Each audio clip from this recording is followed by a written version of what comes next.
হয় বিহুৱে অসমৰ প্ৰাণ, বিহুৱে অসমৰ মান, আৰু বিহুক জীয়াই ৰখাৰ উদ্দেশ্যে নৱপ্ৰজন্মক বিহুৰ প্ৰতি আকৃষ্ট কৰা মানসেৰে আজি হাউলিত 7 দিনীয়াকৈ বিহুৰ কৰ্মশালা এখন অনুষ্ঠিত হৈছে।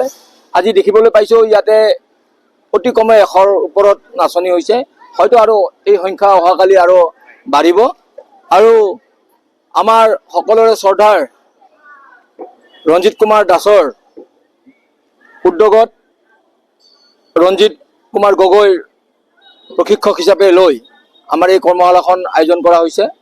আমাৰ ৰঞ্জিত গগৈ ছাৰ কেতিয়া আহিব?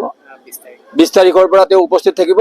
গতিকে সকলোৱে আহি আমাৰ এই বিহু কৰ্মশালাখনত অংশগ্ৰহণ কৰিলে উপকৃত হ'ব বুলি আমি আশা ৰাখিছোঁ।